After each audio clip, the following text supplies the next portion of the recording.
Welcome back to the Manicom Show featuring Lenny. First-time guest, longtime friend of the pod, Marlon Humphrey. So excited to be interviewing you today. Yes, I'm excited to be here. Thanks for having me. I'm excited to first time on the show, so let's do it. Well, you're here for a reason, which is that you are executive producing a movie, I believe your first movie. It's called Nothing But a Winner. It is about the history of Alabama football. Can you just tell me about this film and how you got involved in it? Yeah, so I was approached, I don't know, a couple years, maybe a year or two, whatever, about this great film that some people wanted to put together, kind of just documenting something about Alabama's history. At first, I was like, man, this could be a really cool thing. And my sister, she lives in LA, she's an actress, doing all those things, and so it was great to be able to loop her in and kind of help. She knows so much about movies and different things, and so we decided to be one of the executive producers, and it's been great. I've seen a lot of the ins and outs behind filmmaking and getting to reconnect with some Bama teammates. So it's been really cool creating this film, and I really enjoyed it. In the movie, you guys interviewed a lot of current players and former all-time greats. I have to ask you, I'm putting you on the spot here. If you had to build a Mount Rushmore of Alabama players throughout the years, who would be on it? You can include yourself.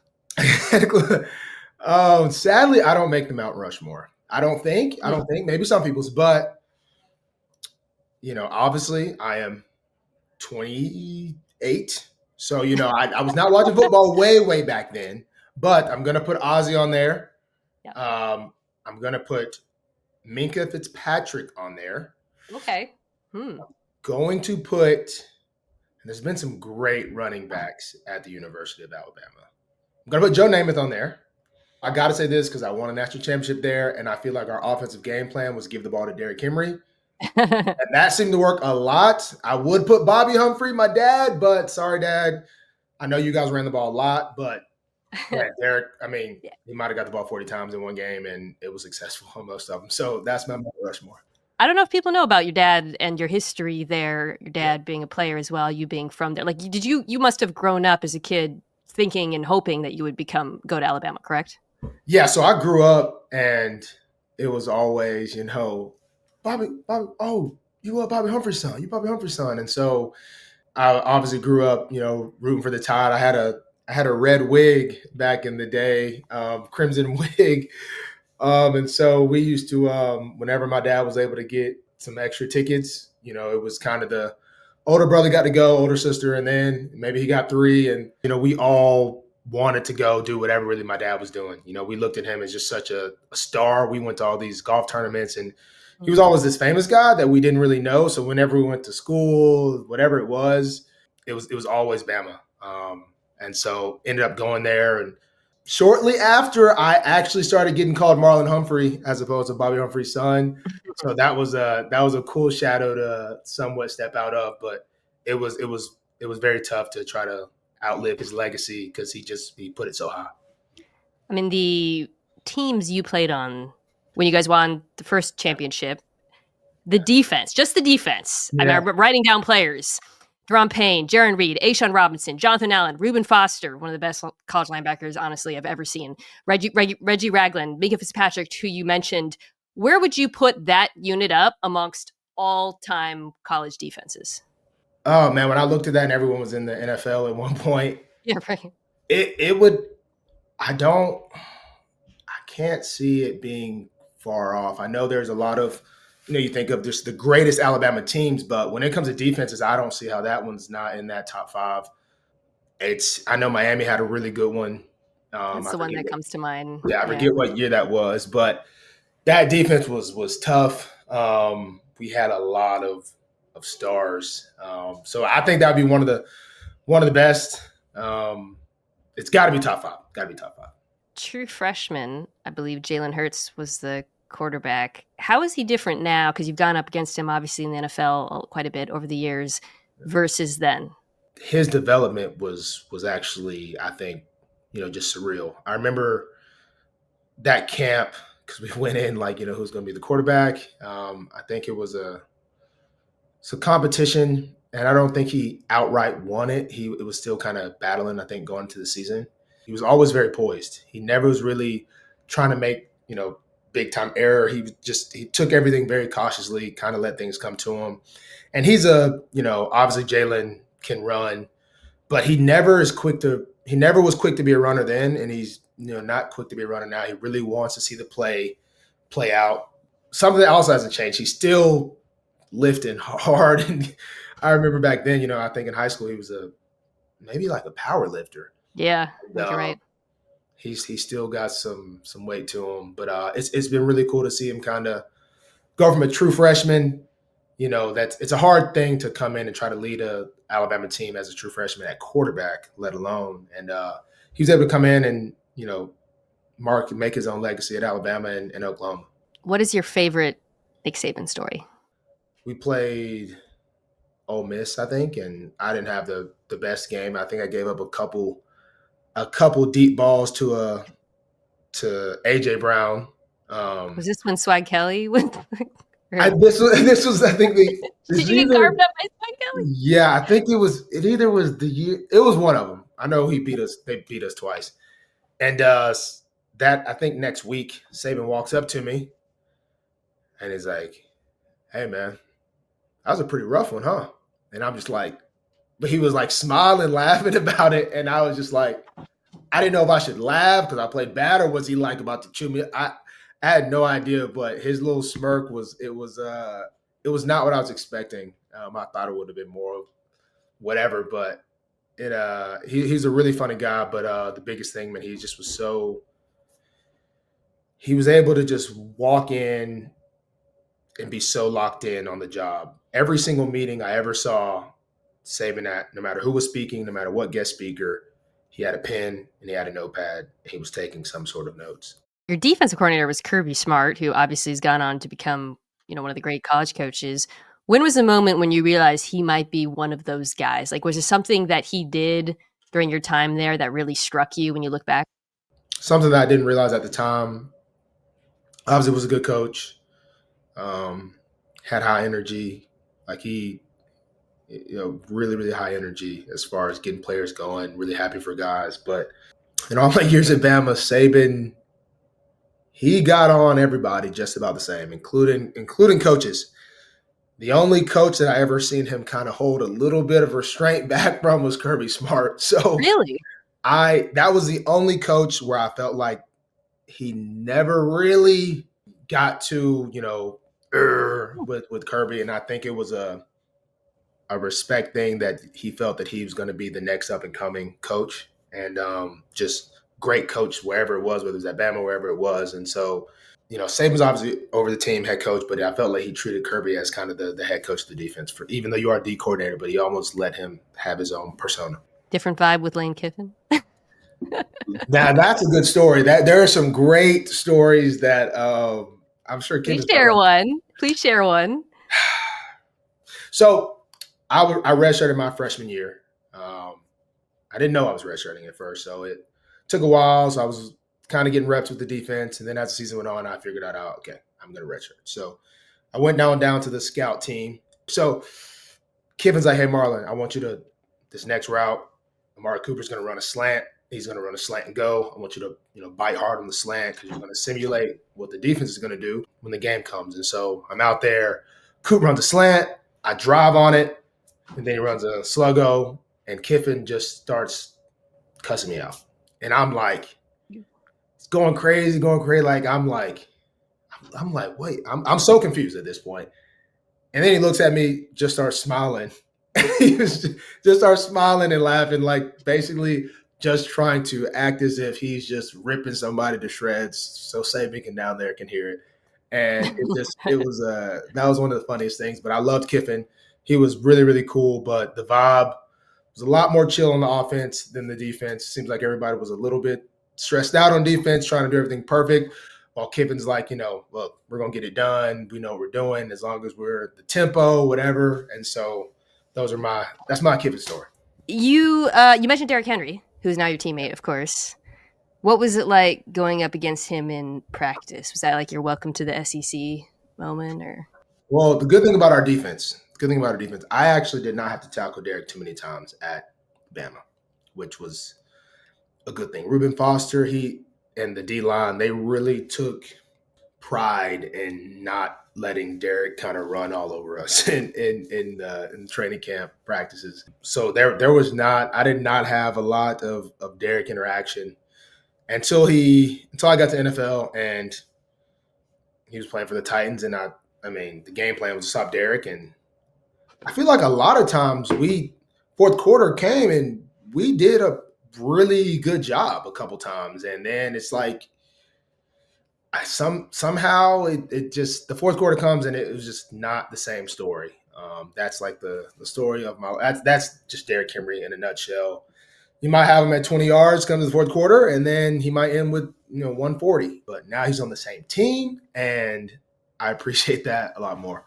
Speaking of that, like something I'd like to ask DB sometime is, would you rather face Derrick Henry or Lamar Jackson in the open field? Because one is going to run you over, but the other potentially could make you look really stupid. It's hard to tackle Derrick Henry, but it's hard to even touch Lamar. So I would go with Derrick only in the sense of do what you can. You do what you can. You wait on the cavalry to come, while Lamar, it's like the cavalry might not come, but and you could look really bad. You could possibly hurt yourself. So I would. It's a tough one, but I would go with Derrick. You guys skipped that championship year, losing to Clemson. Yeah. I was wondering how that national championship loss to Clemson compares to some of the playoff losses that you suffered in the NFL emotionally. For me, Bama was such a different vibe, I think, for me. At Bama, it just seemed like winning was so routine. It was extremely routine, and it really had it just like, you just were like, if you lose a game, it's just over. Like you're probably not going to be able to compete for the championship. And so I felt like you were almost in the mood of, don't lose type deal. And so, yeah, that loss did suck. But as I've gotten to the NFL, it really brought the joy back in winning, I would say, for me.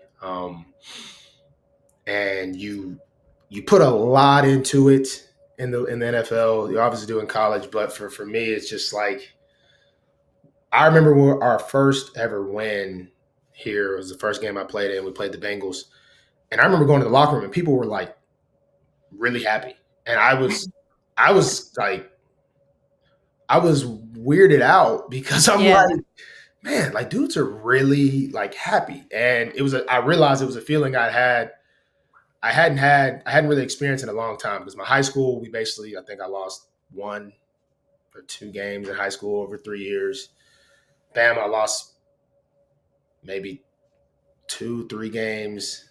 A lot of my life, I was just like trying not to lose, as opposed to, really wanting to win. And so when you compare those losses to NFL, man, emotionally getting over that is just rough. You just don't know who's going to come back. Are you going to come back? What's going to happen in the offseason? What's going to happen here? And it's just like, man, those windows open and those windows close, and you can only hope that window is going to be open again. And it's just, I think the NFL, it's crazy because I don't really know if it's truly the best team wins a Super Bowl every year.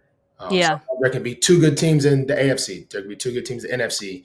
And it's just so much. There's just so much little things, like 1 or 2 different plays last year, and the Bengals beat us 2 times. There's so many little things in every team season that a team that could have 10 losses, 4 plays could have changed like so many. And it's so much small, minute.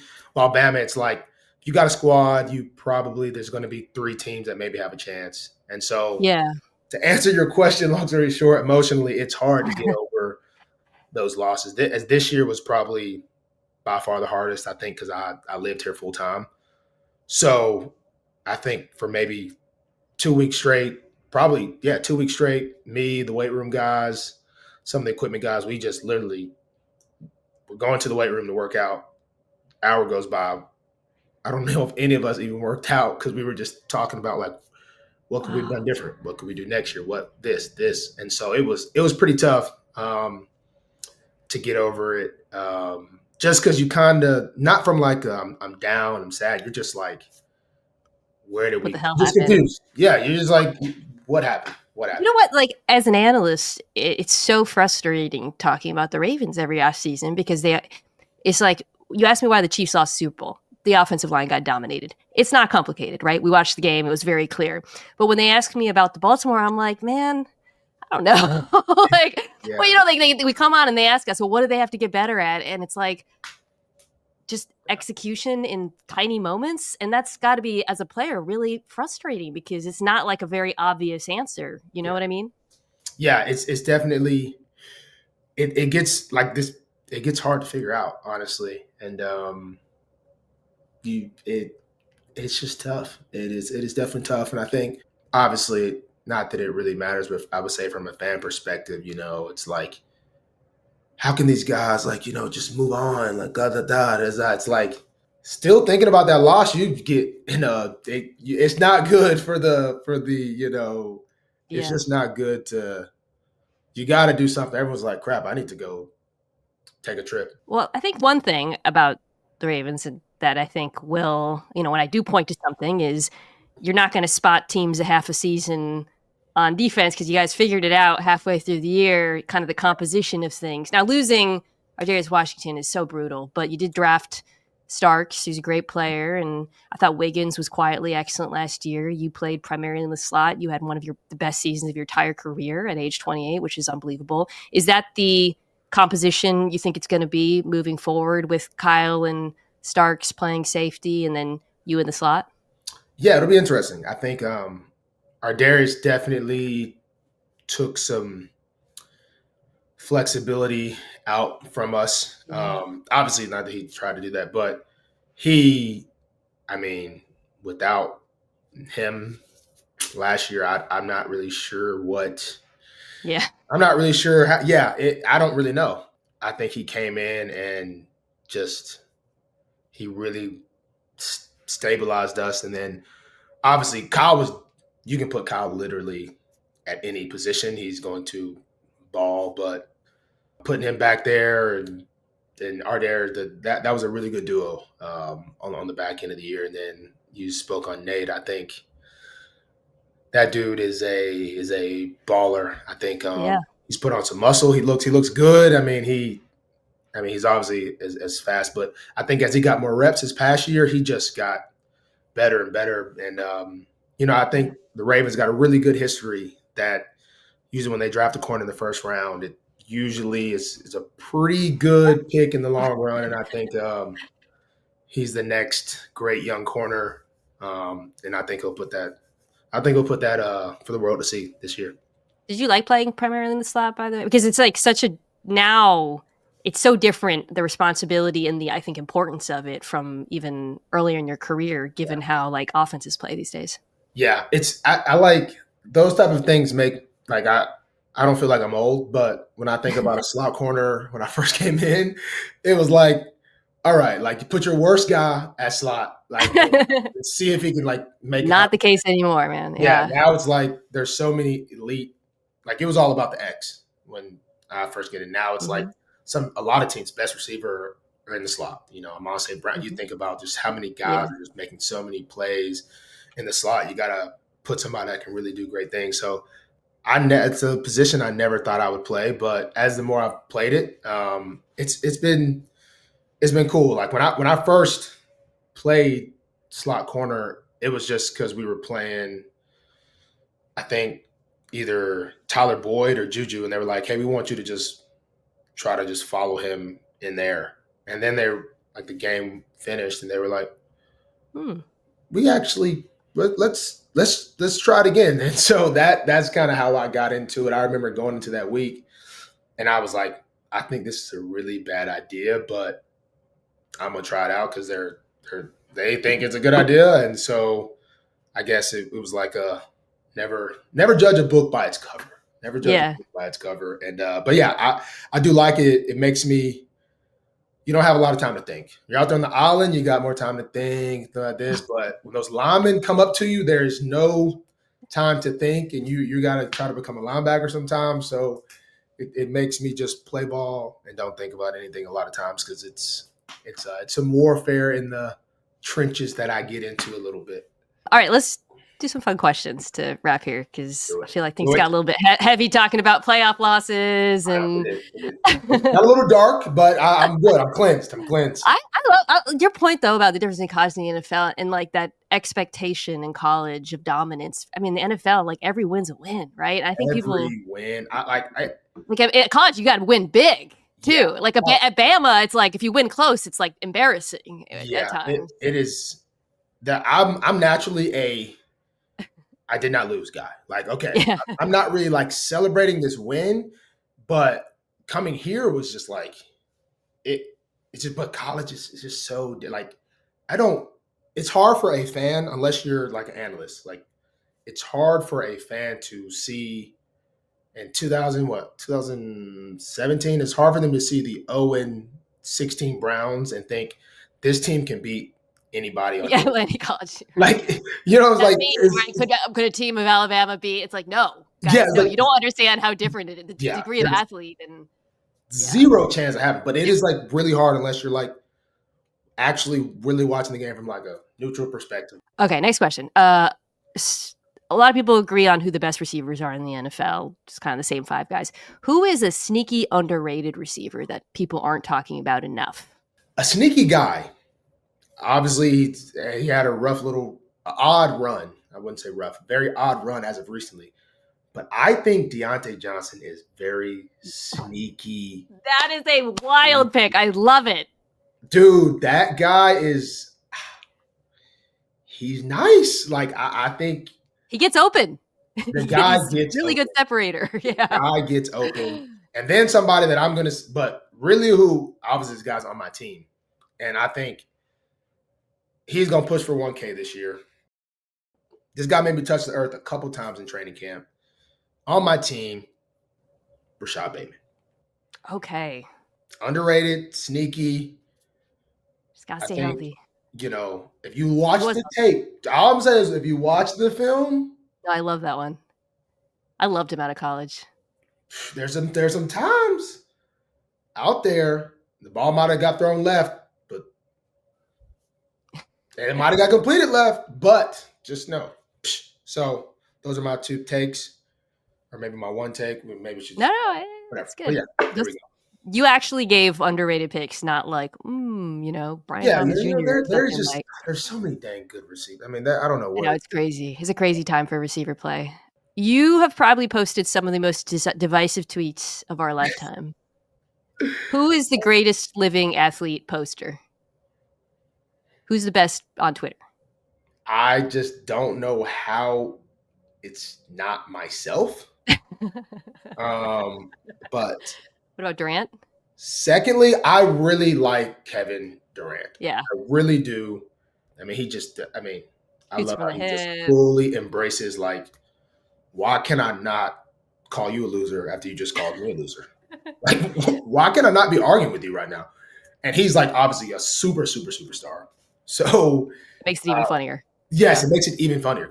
You probably got the most hate for saying mac and cheese was gross. Would you like to retract that formally? This is the thing. I heard this. I heard this story that, and this is really paraphrasing because I forget where I heard this, but I'm pretty sure it was real. Someone said they needed to get into the market for something. And they told him, you're not going to be able to get into the market. It's going to take at least 10 to 12 years. They said, because you have to start young. You have to start with a candy to get the kids' minds on it. So then when they get older, they'll remember that. And then they'll get that when they get older.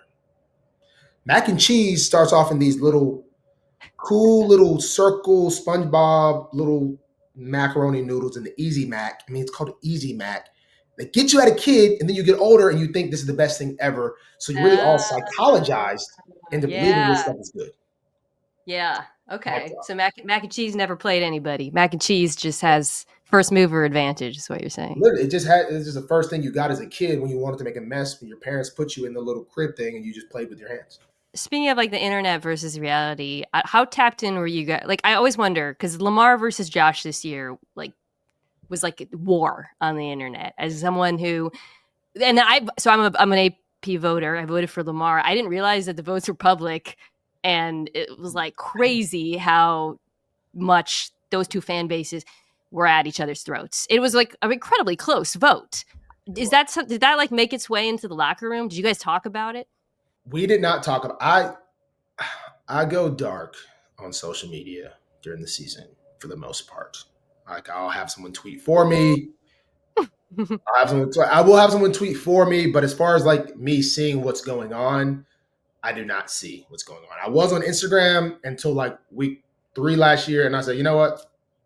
I'm going fully dark because 0-2 is not the best way to start a season, but that's another story for another day. I don't think it made its way in the locker room. Somehow I found out about it slightly, but after the season ended, I will say me and Kyle Hamilton, we both were like, dang, we lost. Like, and as we're, getting back, we're like, oh, let me download Twitter back. And so that was like one of the first things we did. Yeah.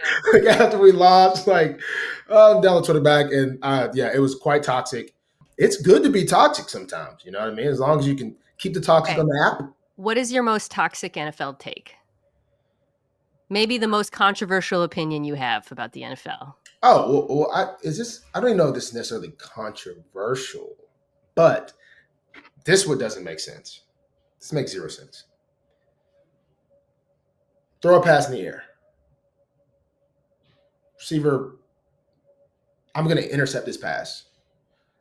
It's a 40-yard pass. I'm going to intercept it. I go to catch it. The receiver just tackles me. Offensive pass interference. 15 yards. Oh, yeah, of course. Yeah. Same thing for defense, 40-yard gain. So that doesn't make any sense. How do you do it? How do you prevent egregious DPI then? This is always the... I mean, this is just a part of... I just don't understand how the rule can be so, just so bad. But also another take, how are the most generated games in the NFL are playoff games? Yeah. Okay, that is what it is. How is it possible? And this actually sounds like really bad that I'm actually talking about pay when I get a lot of money. But should we be getting that small of a paycheck for the most profitable games? The playoff games. That sounds obviously... It's not toxic. No, I think people like the idea of competition being rewarded. But I know I have a much more toxic take. As you see, these are not that toxic. I'm actually kind of underwhelmed by the toxicity. That's a really good question. I have something extremely toxic that I do not have right now on the brain. Let's wrap here. So tell us when the movie's coming out and tell us why people should go see it. Nothing But a Winner comes out July 31st. It will be in theaters near you. And I think one of the biggest reasons of why you should see it is just because it highlights, the past, present, and future of a legendary university, college football mecca, and it just shows how so many pieces, whether you're an Alabama fan, or Auburn fan, whatever fan you are, if you're just a fan in general of just building something great, it just shows so many different levels of struggles and different things that happen to be able to build something great and make it special, and so much change. It's a great documentary highlighting a lot of special people. And I think everyone should go check it out in theaters soon. Awesome. Well, thank you so much for joining us, Marlon. Definitely going to check that out in theaters.